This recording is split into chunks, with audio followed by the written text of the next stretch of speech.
Hey guys, how y'all doing? I'm here to give you guys a recap on Fate Zero second season on episode 7. Now, when rewatching this episode, the ending, the way how it ended, of course, those guys who know the Fate Zero series, seems like it hurt me much more than it did back then when I first time watched it. Maybe because I didn't have an understanding of what was going on here. So if anything else, let's go. We have to it that Kiritsugu ends up visiting Irisfield and sees how is she doing. And apparently, of course, she's in a position where she cannot really move. And we already know why is that in any other certain cases. But eventually, Irisfield gives up one thing to Kiritsugu, and that was Avalon. And of course, she tells him to hang on to that as you're going to need it much more than usual.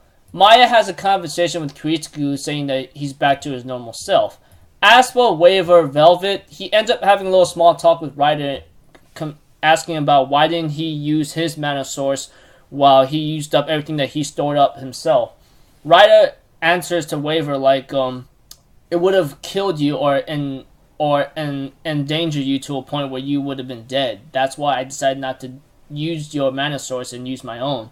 Although Waver tells him otherwise, this is something that he did, that he participated in, he wouldn't have no problem as he's fighting or looking for the Grail. But Ryder says we don't really know if it really exists yet though. So that's why I decided not to go that far. So unless it exists, I wouldn't have a problem, etc. And of course, Ryder and Velvet does exchange a couple words with each other before Waver eats and goes to sleep. And we get to see a scene with Berserker and Kadia.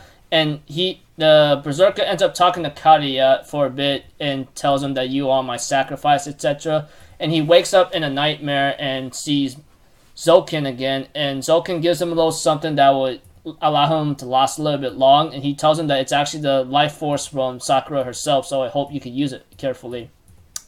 As for Kiritsugu throughout the episode, he's been trying to track down Tokiomi Tosaka so he could kill him while Saber goes after Ryder and Waver, But eventually, we get to see a scene between Maya and Irisfield, where Maya tells Irisfield that she was used as a soldier when she was young, and all she could ever do is just shoot the enemy, etc., move her body at will, and work with Kiritsugu eventually when he found her in any other sense. So I'm thinking in my mind, so she was just a weaponized human weapon in other cases with no regard of life and was already dead inside mentally.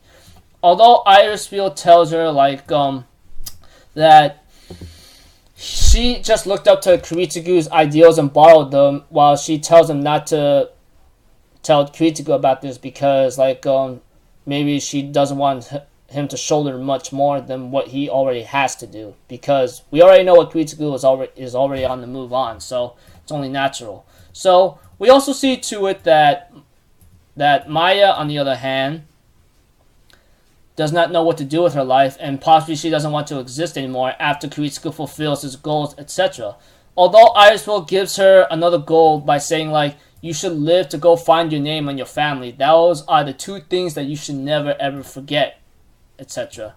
And therefore, Maya says, I'll be sure to do that, but only if I survive this war. Which, ironically, what happens in the next scene right now is that what it seems like that Ryder comes in and kidnaps Irisfield and injures Maya fatally.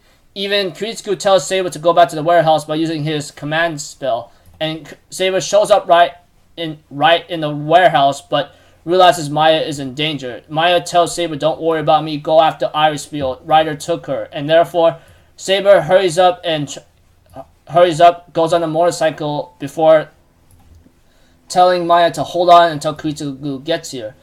And Kiritsugu shows up at nighttime where Maya is, and Kiritsugu was already starting to be in terrible emotion right now. And Maya tells Kiritsugu that you can't cry right here. You have to save those tears for your wife. You can't break down. You can't be this weak right now.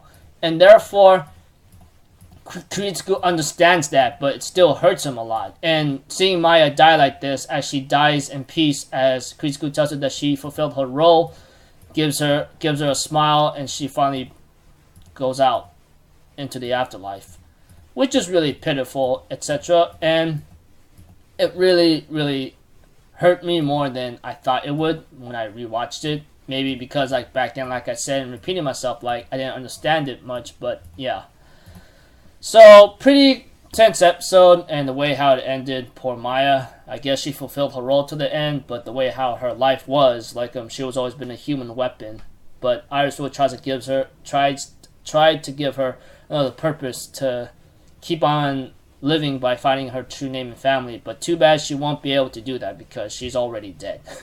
So yeah, pretty pitiful. But until then, I'll see you guys in my next video. So I'm off for Zoro, people. Have a good day. And I'll see you guys next time, right? Peace out. Bye bye. Doo doo doo.